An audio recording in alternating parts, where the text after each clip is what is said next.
다루는 내용이에요.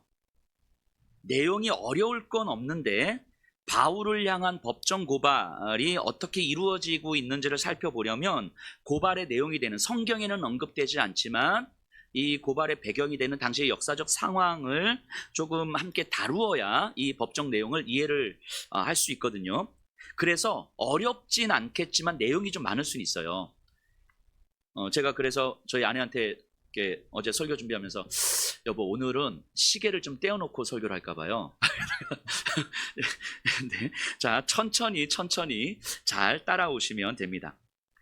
바울을 향한 법정 고발, 유대인들이 바울을 법정에서 이제 고발을 하는데요. 이 고발을 살펴보면서 우리가 좀 초점을 맞춰 볼 것은 세상은 어떻게 교회를 공격하는지, 여기서 교회를 공격한다는 건 믿음을 공격한다는 거예요. 성도님들을.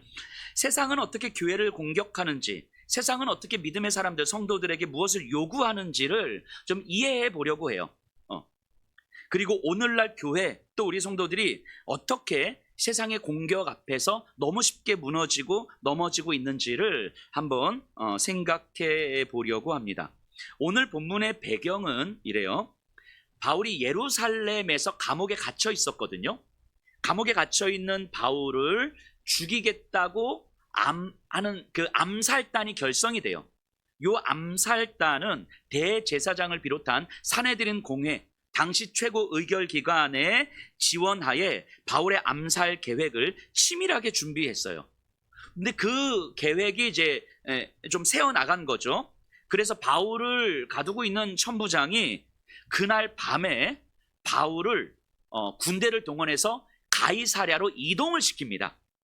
바울의 암살 계획을 듣고 예루살렘에서 가이사랴까지는 대략 한 100km 정도거든요. 걸어서 가면 대략 한 4일 정도 걸리는 거리예요. 그렇게 밤에 이송을 시키고요. 그 다음 날이든 그 다음 날일지 모르겠는데 대제사장은 이제 그 사실을 모른 채 천부장에게 요청하죠. 자, 바울을 우리에게 좀 보내주십시오. 우리가 바울에게 물어볼 게 좀 있습니다. 그러자 바울 여기 없는데, 저희 가이사랴 갔는데, 이렇게 된 거예요. 바울은 이제 가이사랴에 도착해서 가이사랴에 있는 총독 벨릭스 총독이 바울을 맞이했고 바울을 이제 감옥에 가두어 놓습니다. 가이사랴 감옥에. 자, 이 상황에서 24장이 시작되는 거예요. 자, 24장 1절 볼게요. 닷새 후에 대제사장 아나니아가 어떤 장로들과 한 변호사 더둘로와 함께 내려와서 총독 앞에서 바울을 고발하니라. 지금 어떤 사건이 이제 시작되고 있냐면, 바울이 가이사랴에 도착해서 감옥에 있은 지 5일째 되는 날 예루살렘에서부터 이 대제사장이 지도자들과 변호사 한 명을 대동해서 가이사랴까지 왔고, 가이사랴에서 총독 벨릭스 총독에게 바울을 향한 법정 고발장을 제출한 거예요. 생각해 보면요, 이 상황을 좀 머릿속으로 그려보면요, 예루살렘에 바울이 없다는 사실을 알고는 자기들도 가이사랴로 갈 준비를 했을 거예요. 그런데 요 당시를 생각해 보세요. 예루살렘에서 이 지도자들은요, 바울을 종교적으로 걸었잖아요. 율법을 어기고 뭐 하나님을 무시하고 뭐 등등등. 예루살렘에서는 종교적으로 걸어도 됐거든요. 그런데 가이사랴는 로마의 총독이 관할하고 있는 데잖아요. 여기는 종교적인 건 아무 의미가 없어요. 가이사랴 법정은 여기는 정치적으로 걸어야 되는 거예요. 정치적으로. 바울이 율법을 어겼습니다. 바울이 하나님을 모욕했습니다. 이런 거는 고발의 내용이 안 된단 말이에요. 가이사랴는. 그러니까 가이사랴에서는 바울을 정치적으로 고발해야 되는데, 그러려면 준비를 해야 되는 거죠. 이 대제사장과 이 지도자들이 이 변호사를 선임해서 바울을 정치적으로 고발할 준비를 갖추고, 이 준비도 사실은 시간이 꽤 걸렸을 텐데 갖추고, 그리고 이들과 함께 가이사랴로 꼬박 4일 걸려서 가이사랴까지 도착했고, 그리고 가이사랴에 도착해서 벨릭스에게 법정 고발장을 제출한 거예요. 근데 여기까지가 바울이 가이사랴에 도착한 지 5일째라는 거예요. 엄청 부지런던 거예요. 이들은 엄청 빠릿빠릿하게 막 준비해서, 뭐 쉴 틈 없이 준비해서 막 움직인 거예요. 바울을 법정 고발하겠다고, 바울을 세상에서 없이 하겠다고 이렇게까지 열심을 내고 부지런을 떨고 있는 거죠. 생각해보면 무언가를 하려면 뭐 이 정도 부지런은 좀 있어야 되지 않겠나 하는 생각 한편으로 해봐요. 제 아들이요, 그 고2거든요. 이게 청소년부예요. 우리 청소년부를 가르치는 분이 이제 우리 황선우 전사님이시잖아요. 어느 날 집에서 이제 아이하고 밥을 먹는데 아이가 그러는 거예요. 아빠, 자기가 여러 명의 목회자들을 경험해 봤지만 우리 황 전도사님만큼 열심히 있는 사역자를 본 적이 없대요. 아, 고맙죠. 아이가 그런 얘기를 해주니까 고맙죠. 그 제가 옆에 있다가 야, 근데 아빠 있잖아, 아빠. 야, 아빠도 열심히 해. 그랬거든요. 근데 비니가 뭐라고 그러냐면 아빠, 아니, 아빠는 잽도 안 돼. 이러니까 그래서 제가 우리 황 전도사님한테 밀렸어요. 그래서 제가 지금보다 좀 더 열심히 해보려고요. 제가 열심히 사역을 해보겠습니다. 자, 유대인들이요, 자신들이 목표한 바를 이루기 위해서 진짜 엄청 열심히 부지런을 떨면서 가이사랴에까지 온 거예요. 근데 여기서 한 번 더 생각해 볼 것은요, 유대인들이 변호사 더둘로를 데리고 왔다는 거예요. 당시 변호사는요, 오늘날의 변호사하고는 느낌이 좀 다른데요. 법적 지식도 중요하지만 더 중요한 거는 수사학적 능력이에요. 수사학적 능력이라는 건 법정 공방에서 판결하는 자의 마음을 사로잡을 수 있는 언어적인 능력, 그리고 상대의 약점을 파고들어서 꼼짝 못하게 하는 이 논리적인 능력, 이것이 이제 수사학적 능력이죠. 그래서 당시에 수사학자를 고용하는 데는 비용이 엄청 많이 들었거든요. 비쌌단 말이에요. 근데 탁월한 수사학자들, 당시에 유명한 수사학자들, 은 더더욱 비싸죠. 우리가 흔히 알고 있는 철학자들이 있잖아요. 뭐 아리스토텔레스, 뭐 이런 사람들이 다 수사학자들이에요. 뭐 엄청 비싼 거예요. 이런 사람들은.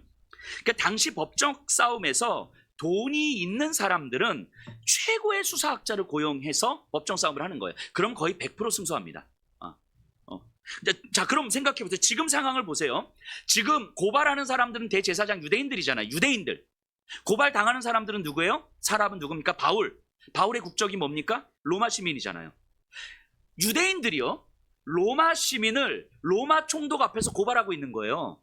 여러분들, 이게 정상적인 고발이 아니죠. 이거는 자칫 잘못하면요, 큰 불이익을 감당해야만 하는 고발인 거예요. 그럼에도 불구하고 이 법정 소송을 진행을 합니다. 그렇다면 이 더둘로는요, 굉장히 유능한 수사학자였을 거예요. 왜냐하면 이 싸움은 반드시 이겨야 되는 싸움인 거니까. 왜냐하면 이 싸움에서 지면 이거는 지고 끝나는 게 아닐 거거든요. 이 여파는 엄청났을 거거든요. 그러니까 그만큼 이들 입장에서는 바울을 가만히 놔두면 안 됐을 거예요. 바울로 인해서 이 유대교 종교 지도자들의 기득권에 균열이 일어나고 있기 때문인 거죠. 그래서 어떻게 해서든 이 바울을 처형을 시켜야 되는데, 이 처형을 하기 위해서 이 로마 총독 앞에서 로마 시민인 바울을 이겨야 되는 거거든요. 자, 그러면 더둘로가 어떻게 바울을 공격하고 있는지 한번 보세요. 3절입니다. 벨릭스 카카여, 우리가 당신을 힘입어 태평을 누리고 또 이 민족이 당신의 선견으로 말미암아 여러 가지로 개선된 것을 우리가 어느 모양으로나 어느 곳에서나 크게 감사하나이다. 자, 벨릭스 총독의 능력과 업적을 매우 높여줍니다. 그러니까 벨릭스 총독이 당신의 선견으로 말미암아 우리가 태평함을 누리고 있습니다. 좀 요런 거예요. 요런 게 이제 수사학자들이 하는 변론인데, 판결하는 사람에 대한 존경을 섬세하게 표현하는데, 이건 단순하게 말이 아니라 당시의 역사적 상황에 근거하고 있는 거예요. 이 재판이 있기 전에 어떤 일들이 있었냐면, 이 가이사랴 총독은 뭐 예루살렘, 애굽까지 이제 관할을 해야 되니까, 애굽에서 자칭 선지자라는 자가 일어나서 수천 명의 사람을 이끌고 애굽에서 봉기를 일으키고 예루살렘에서 봉기를 일으킨 거예요. 폭동을 일으킨 거예요. 그러자 이 벨릭스 총독이 군대를 동원해가지고 이들을 완전히 잔인하게 이제 진압을 합니다. 그리고 막 이 주동자들을 잡아서 십자가 막 처형하고 막 이런 일들이 있었거든요, 얼마 전에. 근데 이런 일들, 이 애굽이나 이스라엘 땅에서 일어나는 그 폭동에 총독들이 굉장히 예민하게 반응하는 이유가 뭐냐면, 실제로 이 애굽 땅 이쪽은요, 로마 본토에 있는 사람들, 대부분의 어떤 귀족과 뭐 이렇게 높은 사람들일 거잖아요. 이들 또 로마인들에게 제공하는 그 식량의 상당 부분을 애굽에서 조달을 하거든요. 그리고 이제 사치품들, 귀족들이 누려야 되는 그 사치품들도 사실은 애굽에서 조달하거든요. 그러니까 애굽에서 출발해서 로마까지 가는 이 항해하는 배는요, 어떤 이유를 막론하고 안전하게 가야 되는 거예요. 안전하게. 그런데 애굽에서 폭동이 일어나던 이 지역에서 뭔가 소요 사건이 일어나서 이 배가 안전하게 출발하거나 항해하지 못하면 로마 황제의 심기가 매우 불편해지는 거죠. 그러면 그 책임을 로마 황제는 그 총독에게 물을 거거든요. 그러니까 그 지역을 다스리는 총독은요, 이런 어떤 봉기 폭동 사건에 굉장히 예민하게 반응해서 조금만 폭동 사건이 일어나도 그냥 굉장히 잔인하게 진압합니다. 완전히 씨를 말려버리는 거예요. 그러니까 이 총독에게는 굉장히 예민한 일인 거죠. 근데 얼마 전에 그런 일이 있었고 벨릭스가 완전히 진압했고 완전히 그냥 뿌리를 뽑아 버린 것처럼 이렇게 진압을 한 거예요. 물론 그 과정에서 수많은 유대인들이 무고하게 많이 죽었고요. 근데 더둘로는 지금 이 사건을 말하고 있는 거예요. 이 유대인 지도자들은 벨릭스에게 이 얘기하는 거죠. 우리가 지금 태평을 누리고 있는 것은 당신의 탁월한 지혜와 통치 때문입니다. 그래서 우리가 어떤 폭동과 소요도 없이 평화로운 시기를 보내고 있습니다. 라고 말하고 있는 거예요. 물론 실제로 벨릭스는 굉장히 폭정을 했던 나쁜 총독이긴 했는데 결국 더둘로가 말하고 싶었던 건 뭐겠습니까? 벨릭스의 통치로 말미암아 지금 이제 막 태평을 누리고 있는데 지금 저 바울 때문에 이 태평함이 깨질 위험에 처해 있습니다. 이거 말하고 싶은 거예요. 그러니까 벨릭스 총독의 능력과 업적을 칭찬해 주면서 동시에 바울이 굉장히 위험한 사람입니다. 1타 2피 지금 치고 있는 거죠. 이런 게 이제 수사학자들이 하는 역할이었어요. 자, 5절 보세요. 좀 더 구체적으로 어떻게 들어가는지. 우리가 보니 이 사람은 전염병 같은 자라 천하에 흩어진 유대인을 다 소유하게 하는 자요 나사렛 이단의 우두머리라. 바울을 전염병 같은 자, 위험한 자인데 바울로 인해서 천하의 유다인들이 다 소유한다라는 거예요. 요 소유라는 단어가 반란이라는 단어예요. 헬라어로. 그러니까 이 더둘로는요, 민감할 수밖에 없는 단어를 선택하고 있는 거예요. 저 바울로 말미암아 반란이 일어날 수 있습니다. 지금 바울이 세계를 다니면서 그런 일들을 일으켰습니다. 그러니까 얼마 전 애굽에서 일어났던 반란처럼 수많은 유대인들을 규합해서 반란을 일으키는 자입니다. 저 바울은. 자, 이렇게 이야기하는 거죠. 지금 벨릭스 총독으로 하여금 굉장히 긴장하게 만드는 거예요. 실제로 당시의 총독들이요, 자기 총독이 다스리는 이 지역에서 폭동이 한 3번 정도 일어나면 로마 황제가 이제 소환하거든요. 그래서 이게 그냥 끝내버려요. 그래서 우리가 잘 아는 그 빌라도 같은 경우도 결국 우리 성경에는 안 나오지만 결국 이 폭동을 진압하지 못해서 끌려가서 정치 생명 이제 끝장난 사람이죠. 자, 어쨌든 그러니까 총독의 입장에서는 이런 일들은 굉장히 예민할 수밖에 없는 거죠. 심지어 더둘로가 뭐라고 이야기하냐면 나사렛 이단의 우두머리입니다. 이렇게 이야기해요. 자, 나사렛 이단 누구를 얘기하는 거예요? 예수님이죠. 누가복음 23장에 보면요, 예수님을 고발한 고발 내용이 있어요. 예수님 뭐로 고발이 됐냐면 백성을 미혹하고 황제에게 세금을 바치지 말게 하고 그리고 자칭 왕이라. 이 3가지 제목으로 예수가 고발되거든요. 저기 뭡니까? 반란이잖아요. 반란. 그래서 로마 당국이 예수에게 십자가 처형을 땅땅땅 내린 거잖아요. 근데 지금 바울은 저 나사렛 이단의 우두머리입니다 라고 이야기하는 거예요. 바울은 분명 예수님을 믿고 따르는 자가 맞아요. 하지만 더둘로는 예수를 정치적 반란자로 규정하고 따라서 바울 또한 정치적 반역으로 지금 몰아가고 있는 거죠.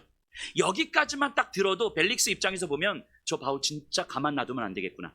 저거 가만 놔두면 큰일 나겠구나. 지금 이런 상황이 딱 만들어지는 거죠. 이런 게 이제 수사학자들이 하는 역할인 거예요. 그러니까 탁월한 수사학자는 이 빼도 박도 못한 논리적인 이 진술을 하게 되는 거죠. 자, 그 다음 보세요. 6절. 그가 또 성전을 더럽게 하려 함으로 우리가 잡았사오니. 자, 이게 굉장히 교묘한 말인 거예요. 실제로 바울이 성전을 더럽혔습니까? 더럽히지 않았습니까? 성전에서 폭동을 일으켰습니까? 일으키지 않았습니까? 안 일으켰잖아요. 그러니까 유대인들도 이걸 알아요. 바울이 폭동을 일으키지 않았다는 걸 알아요. 그래서 뭐라고 이야기하냐면 성전을 더럽혔습니다. 이렇게 말하지 않고 뭐라고 이야기해요? 성전을 더럽히려 했다. 이렇게 이야기하는 거예요. 자, 이게 무슨 의미겠어요? 유대인들이 이렇게 말하고 싶은 거예요. 누가 봐도 저 바울은 성전을 더럽히려는 의도가 충분했습니다. 그대로 가만히 놔두었다면 바울은 성전에서 폭동을 일으켰을 거예요. 너무 분명해요. 그래서 그 전에 우리가 바울을 잡은 거예요. 이렇게 이야기하는 거예요, 지금. 그러니까 이 얘기를 들을 때, 야, 잘 잡았다. 저거 놔뒀으면 큰일 날 뻔했구나. 뭐 이렇게 되는 거 아니겠습니까? 여러분, 이 주장이 맞습니까? 틀립니까? 유대인들의 입장에서 보면 완전한 진실이죠. 유대인들의 입장에서 보면 이거 완전한 진실인 거잖아요. 저 바울 금은 놔두면 폭동이 일어날 수도 있었고 그래서 우리가 잡은 거잖아요.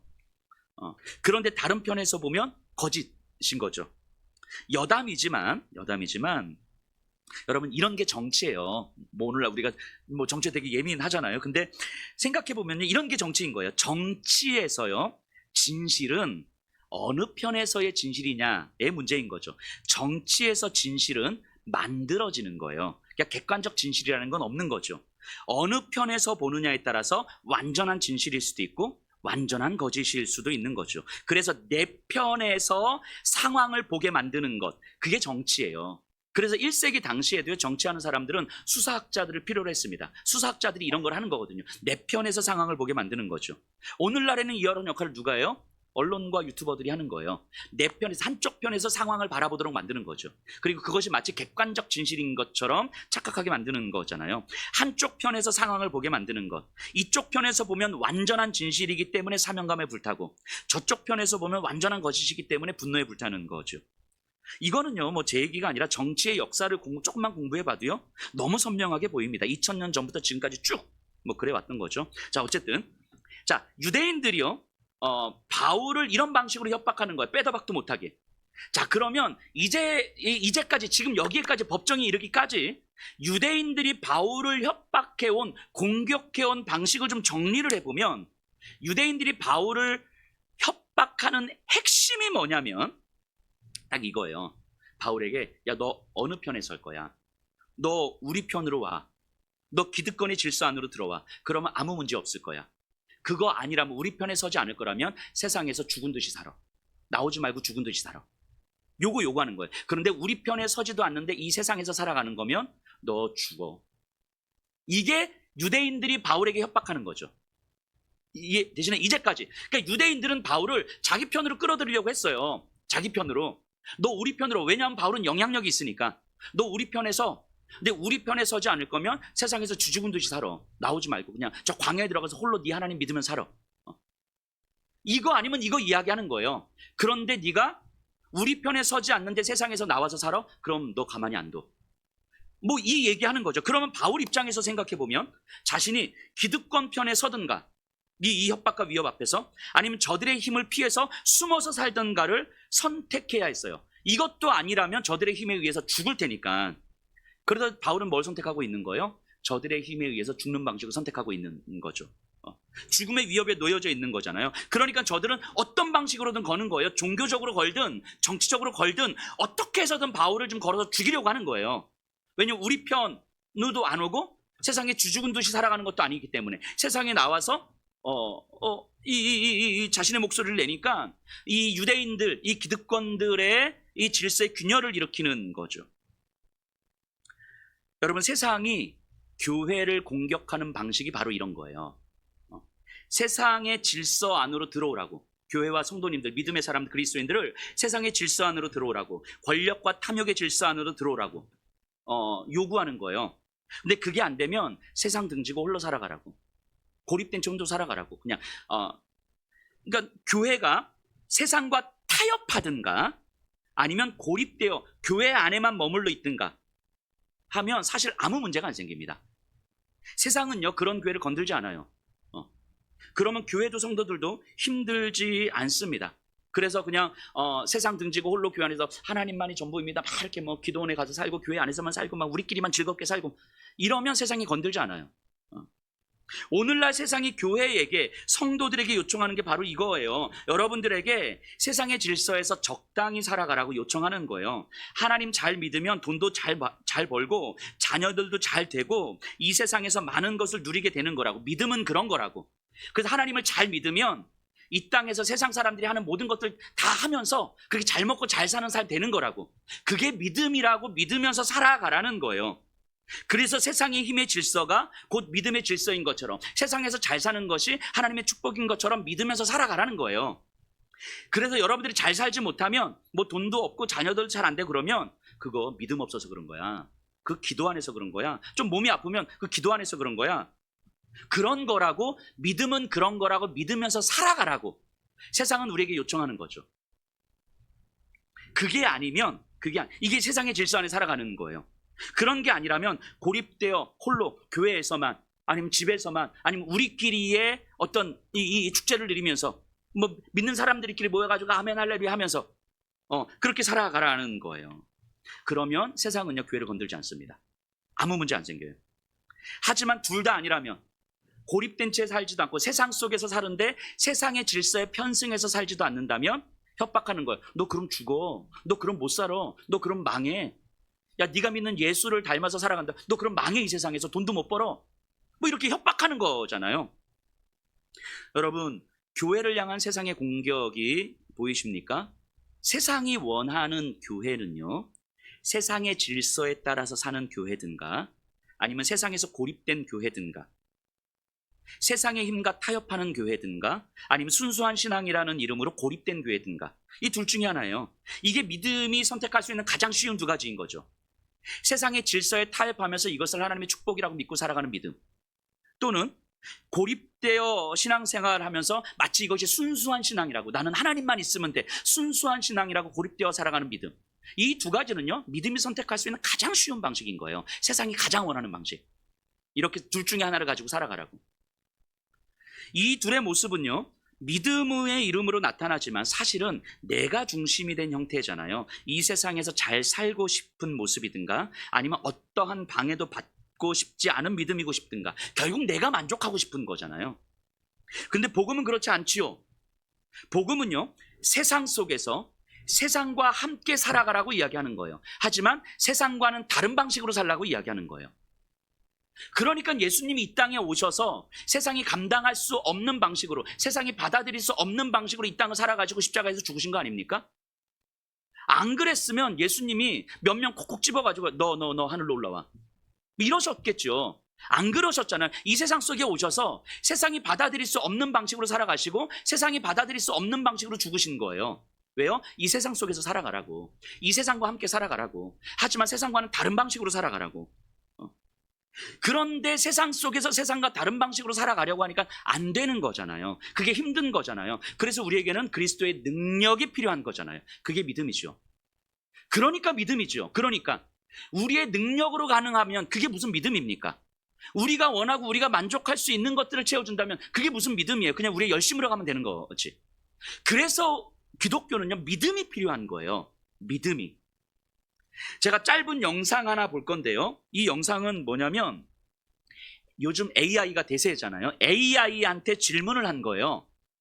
당신이 만일 악마라면, 사단이라면 사람들이 눈치채지 못하게 하나님 안에서 하나님으로부터 멀어지게 하는 방법이 무엇입니까? 이 질문을 AI에게 던진 거예요. 그리고 AI가 이에 대한 답변을 하는데요. 이게 세상이 교회를 공격하는 방식일 거예요. 우리 영상 하나 잠깐 볼까요?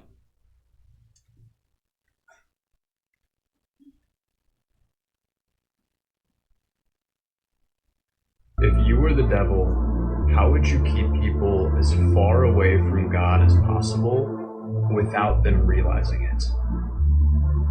Well, if I were the devil, I'd start by corrupting mainstream religion, turning it into a tool for control, hypocrisy, and division. I'd twist sacred teachings into rules that breed judgment and fear, driving people away from faith and making them question the authenticity of God's message.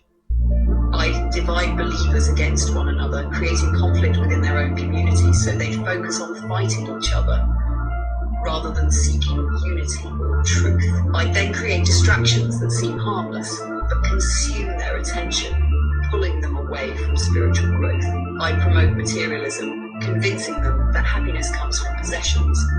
I'd encourage a culture of busyness, leaving little time for reflection or connection with the divine.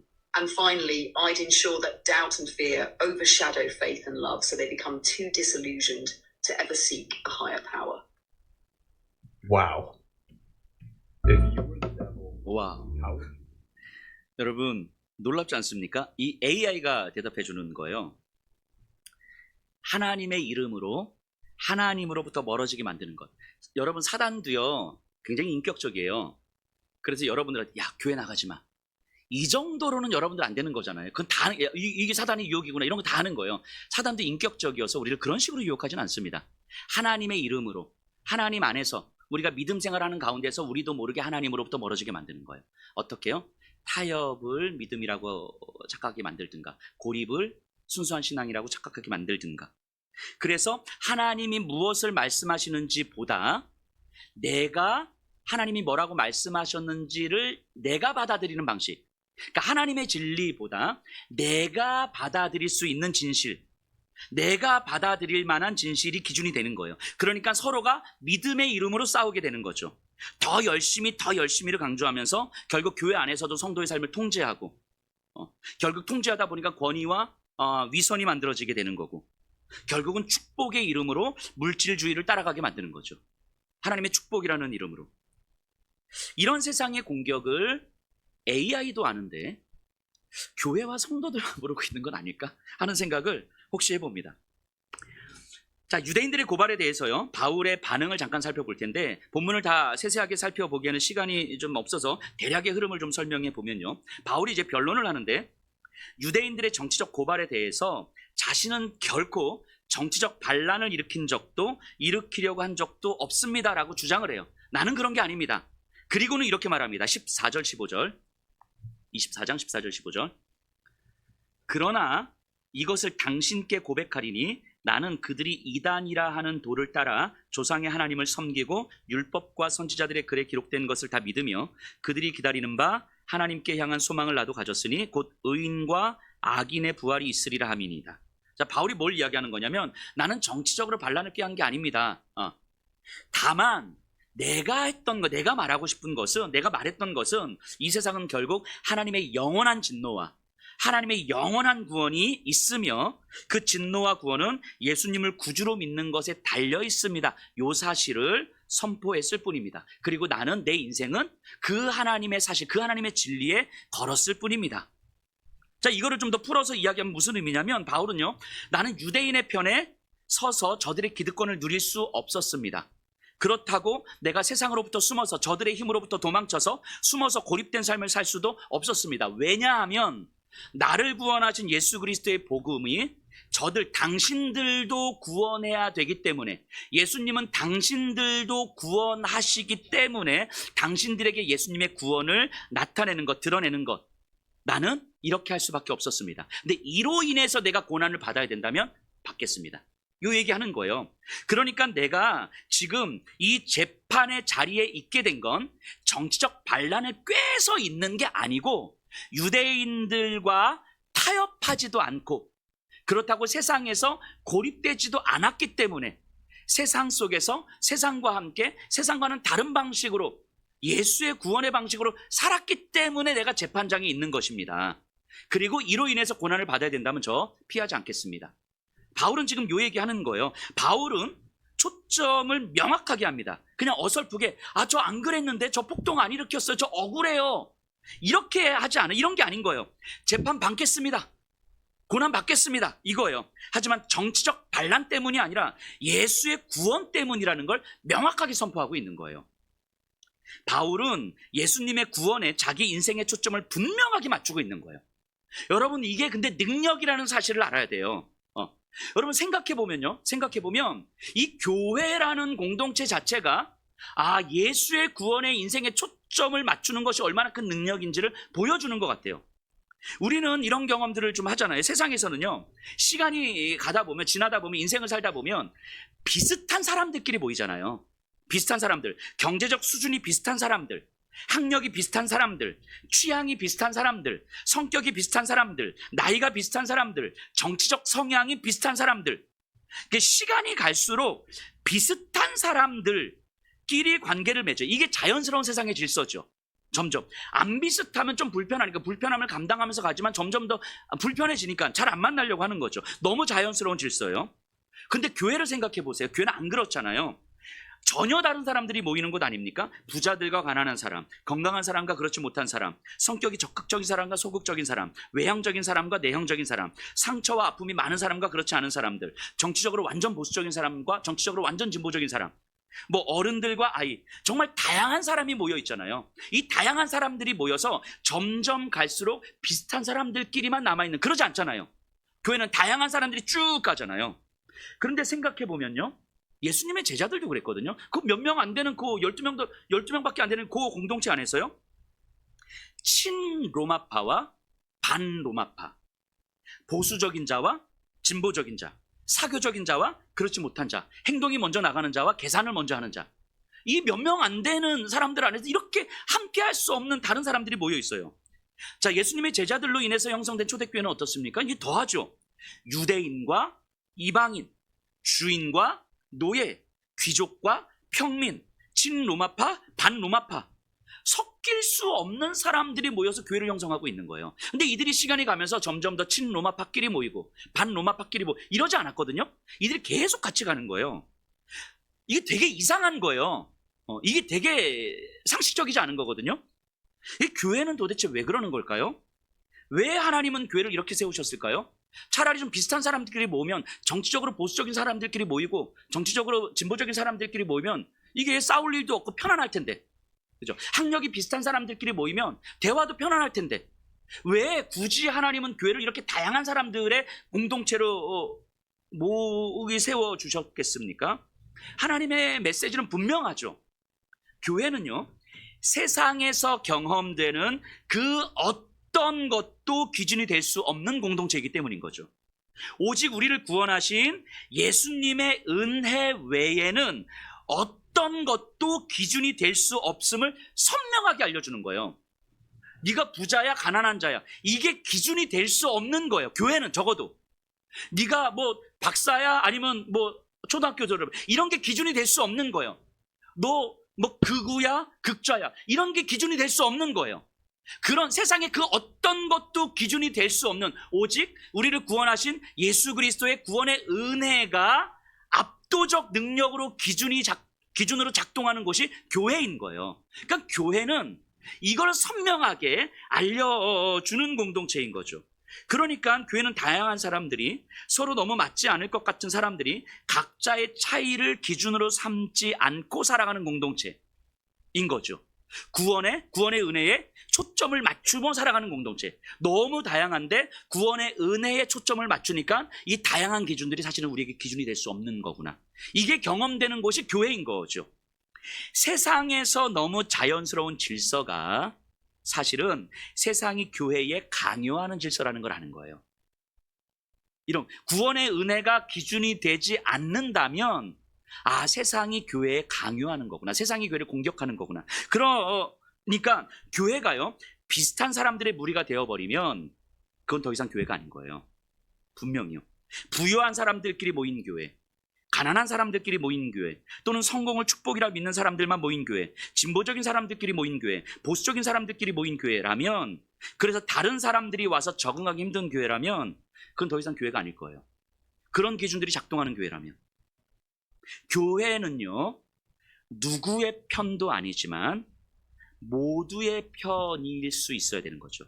부자의 편도 아니고 가난한 사람의 편도 아니지만 그들 모두를 내 편으로 끌어안을 수 있는 공동체죠. 왜요? 그들 모두를 구원하신 예수님의 은혜가 기준이라면. 교회는요, 보수의 편도 아니고 진보의 편도 아니지만 그들 모두를 우리 편으로 끌어안을 수 있어야 되는 거죠. 예수님의 구원의 은혜가 기준이라면.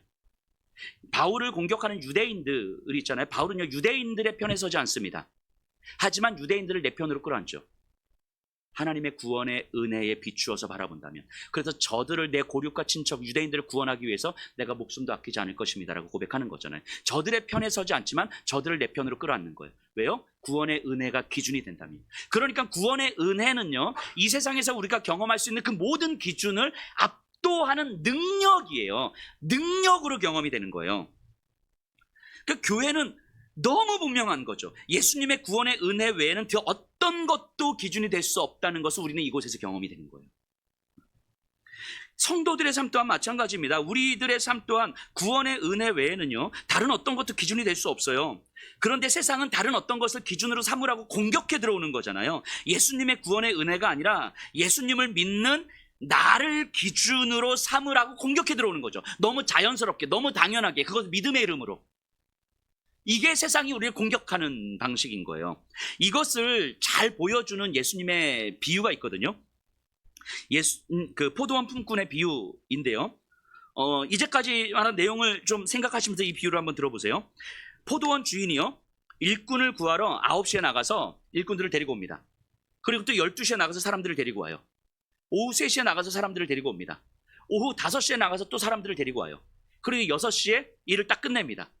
그리고 5시에 온 사람들에게 일당 한 데나리온을 줘요. 3시에 온 사람들, 3시간 노동한 사람들에게도 한 데나리온을 줍니다. 12시에 와서 6시간 노동한 사람들에게도 한 데나리온을 줘요. 9시에 와서 9시간 노동한 사람들에게도 한 데나리온을 줍니다. 그러자 9시에 온 사람이 불만을 터뜨려요. 저 사람은 1시간 일하고도 한 데나리온을 받는데 나는 9시간 일했는데 똑같이 한 데나리온을 줍니까? 이거 너무 불공평한 거 아닙니까? 라고 불만을 제기합니다. 여러분, 이 품꾼의 불만이 동의가 되십니까? 이 불공평한 거 맞나요? 맞죠? 불공평한 거 맞아요. 요즘에는 이런 거 공정의 문제라고 이야기하잖아요. 상상해 보세요. 그럼 아마 이렇게 놔뒀으면 이런 일들이 벌어졌겠죠. 9시부터 일한 사람들끼리 몇 명 모여가지고, 야, 이건 너무 불공평한 거고, 이건 주인이 잘못한 거고, 저 5시부터 오는 애들, 지들이 뭔데 한 데나리온을 받아. 그 쟤네들하고 이제 커피도 안 마셔요. 이제는 5시 온 애들하고 이제 딱 선을 긋고, 우리가 단체 행동합시다. 우리가 머리 딱, 피켓 딱 들고 주인에게 항의합시다. 막. 그리고 우리에게 정당한 노동의 대가를 주십시오. 막 이러고 있는 거죠. 또 한편으로는 5시에 온 사람들끼리 모여가지고, 야, 주인이 그렇게 하겠다는, 쥐들이 뭔데 지금 나서고야. 뭐 이러면서 딱 모여가지고, 뭐 쟤네, 저건 진짜 이 나쁜 놈들 하면서 딱 모여, 그 9시에 온 사람들하고는, 이렇게 밥도 안 먹고, 막 인사도 안 해. 그리고 중간에 12시에 온 사람들, 3시에 온 사람들이 여기에서 해야 되나, 저기에서 해야 되나, 갈팡질팡 하다가 지들끼리 싸워요. 자, 9시에 온 사람들이 맞다? 아니다, 5시에 온 사람들이 맞다? 이러고 있는. 누가 더 옳은지, 누가 더 포도원에 합당한 사람인지 자기들만의 진실을 만들어가는 거죠. 그래서 자기들 입장에서는 자기가 맞는 거죠. 여러분, 그 예수님의 의도를 한번 생각해 보면요, 예수님이 이 비유를 말씀하실 때는요, 6월절 전이에요. 6월절 전. 6월절 전이라는 건 이스라엘 땅은요, 초막절부터 6월절까지를 보릿고개라고 해요. 보릿고개. 그러니까 먹을 게 없는 힘든 시기라. 농사 짓는 사회에서 힘든 시기예요. 농사가 없는 시기예요. 일할 게 없는 시기. 그러니까 포도밭에요, 일꾼이 필요 없는 시기란 말이에요. 그러니까 포도원 주인이 일꾼을 안 불러도 되는 거예요. 그런데 사람들이 참 굶고 있잖아요. 다들 힘든 거예요. 그러니까 포도원 주인이 저 사람들 좀 밥 좀 먹이고 싶어가지고 뭐 먹을 걸 주고 싶은데 그냥 돈을 줄 수는 없고, 그냥 포도원으로 부른 거예요. 너 우리 포도원에 가서 일해라. 그리고 이 휴지 여기 있는데 이거 여기서 좀 옮겨줘. 이렇게 얘기한 거예요. 이거 안 해도 되는 일이거든요. 굳이 안 해도 되는 일. 그러니까 일꾼들도 알죠. 이거 안 해도 되는 일이고, 아니면 주인이 그냥 해도 되는 일, 해도 그만 안 해도 그만은 일인데 이거를 굳이 불러가지고 나한테 일을 시키고 돈을 주는 거예요. 아, 나 밥 먹고 살라고 일부러 이렇게 부른 거구나. 너무 감사하다. 너무 고맙다. 이런 느낌, 이런 감사. 이게 뭐라고? 이건 아무것도 아닌데. 그거 느끼지 않았겠습니까? 이 일꾼이요? 그렇게 감사하면서 포도원에서 9시부터 와서 일하는 거예요. 요거 옮겼다가, 이거 이렇게 옮겼다가, 이거 하고 있는 거. 해도 그만 안 해도 그만 일들을 지금 하고 있는 거예요. 그런데 시간이 지나면서 5시에 온 일꾼들과 자기를 비교하기 시작하는 거예요. 그러니까 요거 옮겼는데 나는 쟤네들보다 이거 조금 더 옮겼다고 자신의 노동의 대가에 대한 보상을 바라고 있는 거잖아요. 여러분, 이게 예수님이 말씀하신 비유거든요. 이 일꾼을 향한 주인의 부름이 은혜였어요. 일꾼도 알았잖아요. 이게 은혜라는 걸. 그래서 이건 아무것도, 이게 의미가 없는 거겠구나.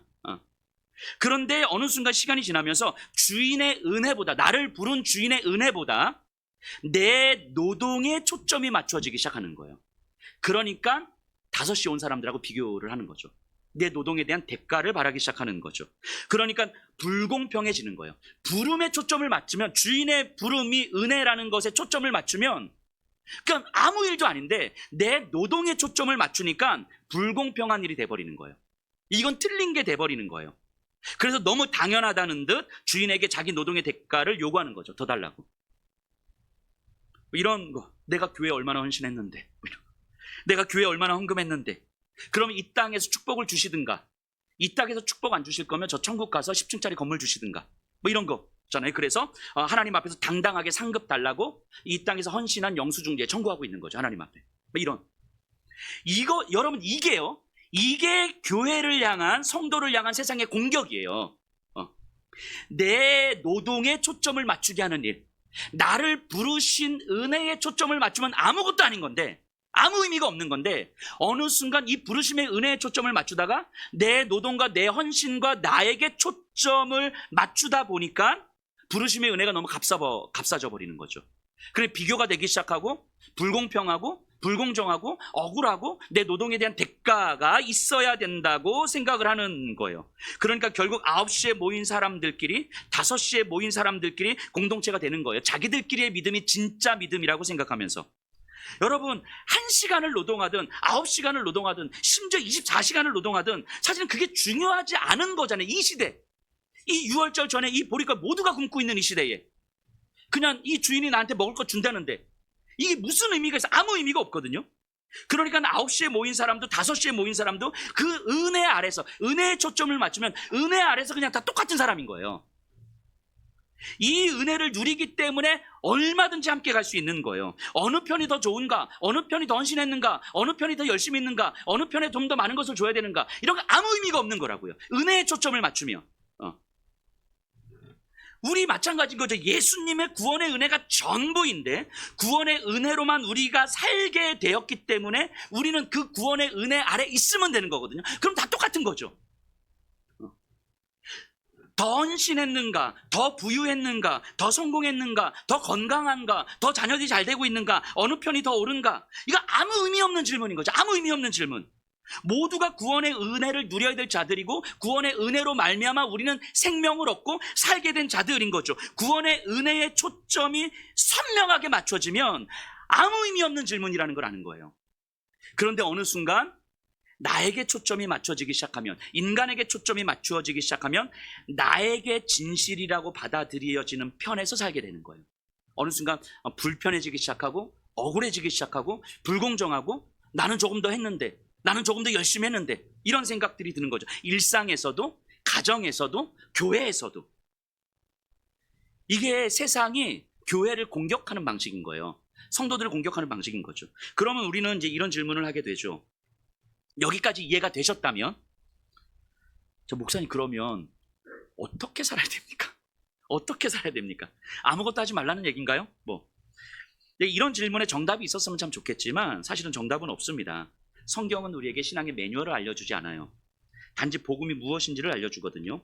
그래서 끊임없이 말씀 안에서 깨어있도록 영적 몸부림을 치지 않으면 안 된다고 이야기하는 거죠. 제가 성경의 이야기 하나만 하고 마무리를 해보려고 하는데요. 수요성서학당에서 지난주까지 요한계시록을 마무리했잖아요. 요한계시록의 마지막 부분이 무슨 얘기냐면 새 하늘과 새 땅에 대한 이야기예요. 우리가 흔히 천국이라고 불리는 그 세상에 대한 이야기예요. 앞서도 잠깐 말씀드렸지만 여러분들은 천국을 상상하면 뭐가 상상이 돼요? 금은 보화가 가득하고 이런 3층 집, 5층 집, 10층 집 짓고 상급 떠올리고 그렇습니까? 저 어렸을 때는 이런 얘기 많이 들었거든요.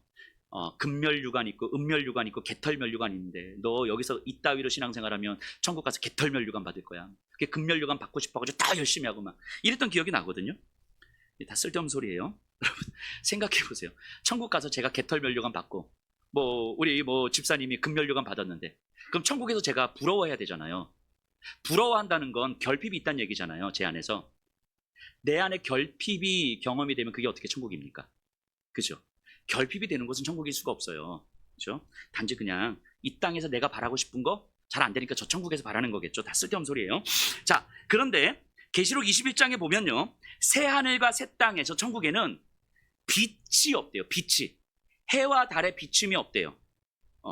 왜냐하면 예수님이 빛이니까. 이렇게 이야기를 하거든요. 자, 이게 무슨 의미입니까?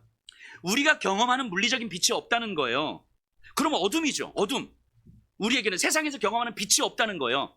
때로는 우리에게 소망이 되는 그 어떤 것들, 그게 돈일 수도 있고 건강일 수도 있고 사람들의 인정일 수도 있고 명예일 수도 있는데 그런 빛이 없다는 거예요.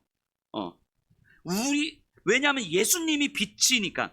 그러니까 우리가 상상할 수 없는 차원의 빛인 거예요. 세상에서 찾을 수 없는 그런 빛인 거예요. 그런 빛이 있는 거예요. 그러니까 이게 우리가 뭔지 잘 모르는 거거든요. 여러분들 혹시 이런 경험 있으시죠? 삶이 너무 고달프고 힘에 겨워서 완전한 절망에 빠져 있을 때, 인생의 어느 한 자락도 빛이 없다고 느껴질 때 완전한 어둠 속에 갇혀서 이제 인생이 끝이구나. 그렇게 느낄 때가 있잖아요. 그런데 그때 그냥 어느 순간 예수님의 십자가의 은혜가 나를 비출 때가 있어요. 이렇게. 여전히 나는 돈도 없고요, 여전히 몸도 아프고요, 여전히 상처로 힘든데 나를 구원하신 예수님의 십자가의 은혜가 나를 비춰주는 경험이 있어요. 그 은혜로 내가 영원한 생명을 얻었다는 것이 믿어지는 거예요. 이 땅에서는 내가 더 이상 단 하루도 살아갈 힘이 없는데, 그래서 이제 내 인생 끝이겠구나, 그냥 여기서 내 인생 마무리해야 되겠다, 이런 어떤 절망과 어둠 속에서 살아가는데 어느 순간 예수 그리스도의 구원의 빛이, 십자가의 빛이 나를 비춰서 나에게 이 세상에서는 완전한 어둠인 것 같은데 영원한 생명이 나에게 주어졌구나, 영원한 생명으로 나를 비춰주고 계시는구나, 영원한 생명이 있으니까 내가 이 땅에서 나는 죽음이지만 예수로 살게 될 수 있는 거겠구나. 이 세상에서 어떤 것으로도 경험할 수 없는 빛이었는데 예수 그리스도의 십자가의 빛이 나한테 비춰질 때가 있어요. 근데 이게 어떻게 언어로 설명이 잘 안 돼요. 이런 경험이었습니다라고 설명이 안 돼요. 하지만 분명히 비춰지는 거잖아요. 내 인생에서, 세상에서 얻을 수 있는 그 어떤 것이 아닌 방식으로 나를 비춰주는 거잖아요. 근데 그것이 내 인생을 압도해서 나를 일으키는 거예요. 이 세상 끝이라고 생각하면서 살아가고 있는데 세상 한가운데 나를 다시 세워가시는 거죠. 다시 걷게 하시는 거죠. 다시 삶을 이끌어 주시는 거죠. 그 빛이 내 인생을 살리고 내 인생을 이끌어 주는 거예요. 이때 나를 비춘 빛은요, 돈이 생겨서 생긴 소망이 아니잖아요. 건강이 회복돼서 생긴 소망이 아니잖아요.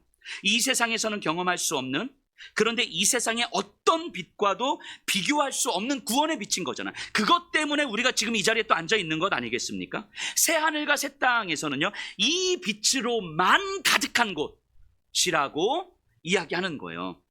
여기 이 세상에서의 힘과 돈의 질서가 명함이나 내밀 수 있겠습니까? 내 경험의 옳고 그름과 이 내 만족이 비견이나 될 수 있겠습니까?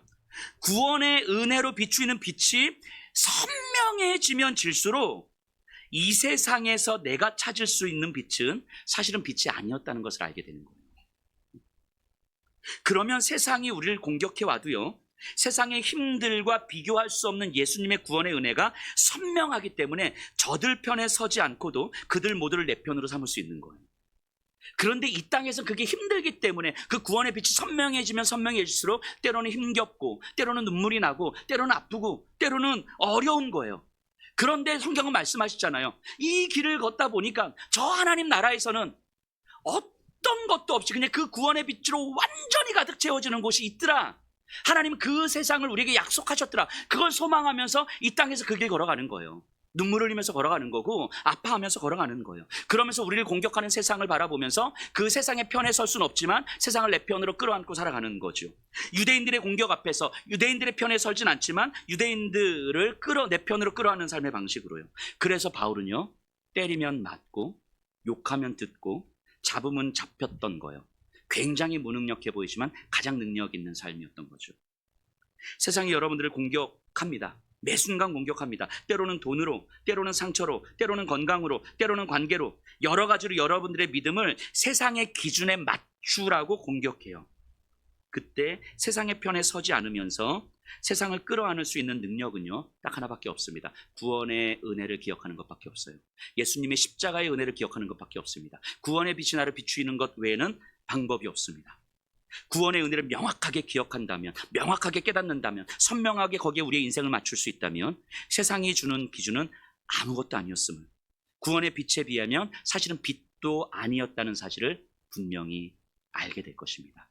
우리 이 길 평생 우리의 인생의 여정으로 걸어가십시다.